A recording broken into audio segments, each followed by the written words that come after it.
This photo shows Jakarta Intercultural School's 2017-2018 Central Student Council, also known as the CSC. Does anything in this photo stand out to you? There is only one female in this photo, me, and I am JIS's first CSC female president in the past 10 years. When people think of JIS, international and progressive are often two adjectives that come into mind. Yet gender disparity in student leadership still persists here today. Now this graph shows the number of male to female CSC leaders elected annually over the past 10 years. Purple is for females and green is for males. On average, there is only 1.83 females elected annually into the CSC. This means that there is only one female to represent 50% of the student body. And the CSC can be seen as a senior leadership position, a council that is in charge of organizing school-wide events, of improving student life, and overseeing grade-level councils. Whereas grade-level councils can be seen as junior leadership positions, councils only in charge of their grade level. Now this next graph shows the number of female to males elected annually into the grade-level councils. And clearly, the numbers are more equal. So from this graph, we can know that girls are interested in leadership positions, but what is stopping them from running for a higher position? What is stopping them from running for presidency? 4 years ago, as a freshman, I was actually not about to run for student council. I remember sitting amongst my 200 over classmates, listening to our principal, Mr. Clark, explain what student council is. And a small part of me always wanted to run, but I was scared. And the weeks leading up to student council applications, I was doubting myself even more. Because every day at school, the friends of male candidates would be extremely loud and rowdy. And every day they would shout across campus to vote for this guy. And every day they would promote the parties that they held for another. However, my friends were more quiet. My friends were more restrained. And my friends unintentionally didn't give me that same feeling of encouragement. I felt as if I didn't have supporters, as if I wasn't going to win. And in that moment, my biggest setback wasn't my qualifications. My biggest setback was my mindset. In fact, girls have been submerged into a culture that conditions them to idealize perfection. It all first started with being the perfect wife to our husbands. Then it moved on to having the perfect body. And now we have this crazy idea of effortless perfection. That in addition to being physically beautiful 24/7, we're also expected to be smart, to be successful, but also feminine and ladylike. And somehow, we're supposed to do all of this effortlessly. And then we begin equating perfection with the idea of having it all. But also note that this is only one aspect of the lack of female teenage leaders. There are also other factors like a community's bias towards male leaders. However, I found that perception of failure was most prominent around teenage girls because perception of failure impacts confidence. It impacts risk-taking. It impacts innovation, all of which are important aspects of becoming a leader. And I want to remind everyone in this room that perfection is not a human quality. And if you believe that it is, then you're preventing yourself from stepping out of your comfort zone and trying something that might lead to failure or great success. Because we associate failure with imperfection, and that is clearly not the case. Take J.K. Rowling, for example, who faced 12 rejections before becoming the first billionaire author in 2014.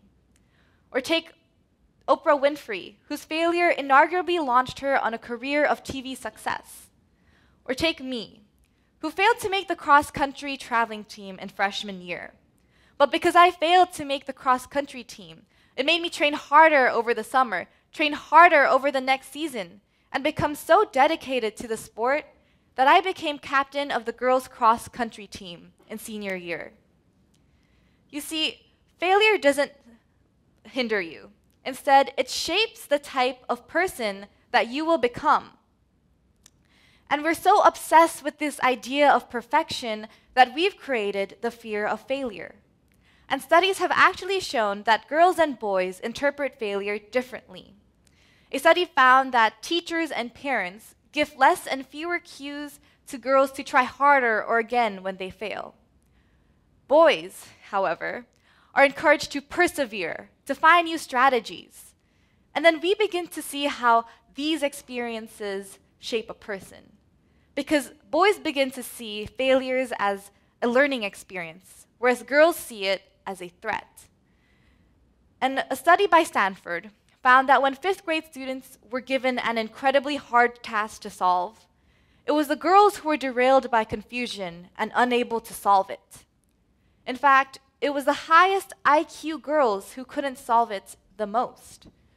And a Harvard professor also found that it was girls who were dropping out of economics classes when they failed to receive A's.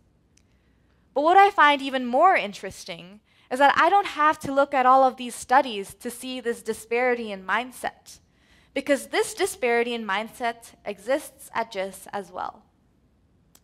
Last year, I was taking an AP Calculus AB class, which can be seen as an honors math route for an 11th grade student. And from this class, 2 of my female classmates dropped out, whereas all of my male classmates continued. And when I asked the girls why, they would always say that math is too hard, I can't do it. But when I asked the boys why, they would say math is always hard. And it's important to note that these were people with same, if not similar grades, that their capabilities were the same. Yet girls tended to associate their failures into internal factors, like their lack of ability, whereas boys associated it to external factors, like the subject. Ability is not the problem here, but mindset is a completely different story. And there's so many articles, books, and videos on failure and overcoming it, yet it still persists here today with teenage girls. And it's because we apply the same mindset we have to our schoolwork on failure. We procrastinate. If you see an opportunity that might lead to failure, if it is something that you want to do, don't run away. Don't tell yourself, I'll do it next time, because if not now, then when? Tomorrow? Next year? When you graduate university? Or maybe even when you're on your deathbed? No. The answer is now. And the truth is that nobody is ready to face their fears, to face what the future holds, but the future is inevitable. So like Guru Nanak once said, conquer your mind and you will conquer the world. So seize that internal battle of yours to seize the moment and your fear of rejection, and go out, find your passion, and don't look back. But we also need to widen our lens and look at ourselves, because the lack of female teenage leaders doesn't only lie within the individual, but also by the community surrounding these girls. And we as a community have failed.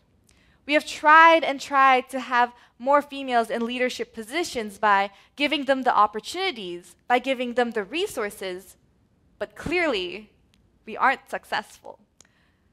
So what can we do?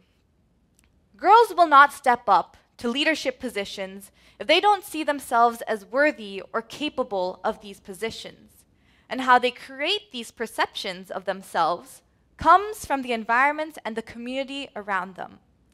Now let's backtrack into my freshman year, where I lacked the confidence and feared the failure of not making it into the student council. I remember clearly sitting at my laptop screen, looking at the application deadline, and my sister came up to me and said, "Not believing in your capabilities will be one of your biggest regrets." And in that moment of self-belief and self-confidence, I applied. And 4 years later, here I am, the president of the high school, all because one person told me to believe in myself. And what my sister said 4 years ago impacted who I am today. And what I do today will impact my best friends. And along the way, more and more people will be impacted and their tomorrows will be affected. However, these perceptions of failures applies equally to boys.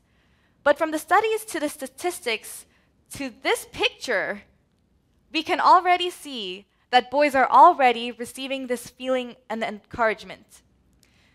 And I'm not telling you to go out and neglect the male population as a whole. I'm telling you to balance the encouragement between both sexes by increasing this encouragement towards females as well. And we can all benefit from having more female leaders. And how we move towards that is by changing how we treat women. And we can all start from today. So if you can reach under your chairs, you will find an envelope with a pen and a slip of paper. And I want you to think of a girl, any girl, and write her a note telling her that you believe in her, and maybe you will make a difference in her life. And then I want you to reflect on your failures and reflect on your successes, because failure is success at trying, success at learning how to succeed. And if you didn't try your hardest, then you failed at failure. Thank you.